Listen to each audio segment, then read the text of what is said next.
Bonjour, je suis Monsieur Faux Alain Love René, concepteur développeur informatique, développeur logiciel, ancien étudiant de la faculté de droit et de sciences économiques de l'université d'Orléans, dans le Loiret, en France. Aujourd'hui, dans le cadre du cours d'économie générale, nous allons étudier l'économie immatérielle. En effet, nos économies sont désormais fondamentalement des économies de services. Et c'est de plus en plus que l'industrie fait office de secteur secondaire. En effet, le secteur tertiaire est de plus en plus autonome par rapport à l'industrie. Si les transports et le commerce semblent encore essentiellement dépendants de celle-ci, d'autres domaines paraissent s'en émanciper. La banque, l'assurance, la santé, le sport, la culture, l'information ont une autonomie importante vis-à-vis de toute production matérielle. Lorsque le dirigeant de Nike, Phil Knight, né en 1938 a l'idée de concurrencer Adidas dans le domaine de la chaussure de sport, il pense que son argument, outre de proposer un produit américain, ne peut être qu'un argument de prix. Dès le départ, il choisit de faire produire ses chaussures en Extrême-Orient. Jamais cette stratégie ne sera remise en cause.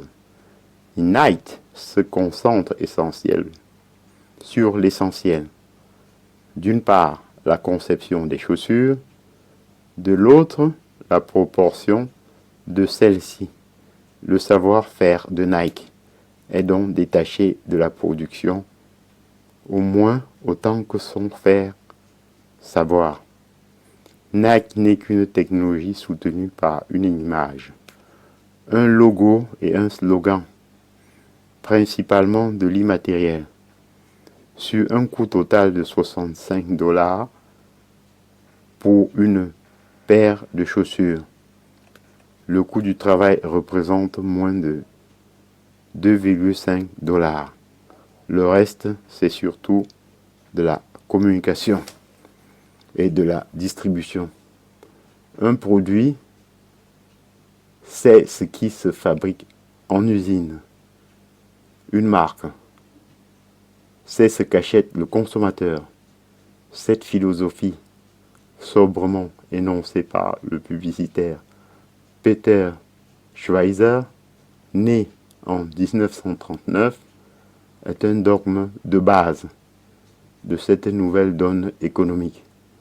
D'innombrables entreprises, Adidas, Lévi-Strauss, Gap, IBM, Ikea, etc. ont choisi le modèle Nike. Ainsi, par une énième division internationale du travail, les pays du Nord se transforment en bureaux d'études, en centres financiers, en lieux de création, pendant que le travail matériel est délocalisé dans les pays du Sud. Pour la réussite des uns, et cela est à souhaiter des autres. Ainsi donc, j'en ai terminé et je vous en remercie.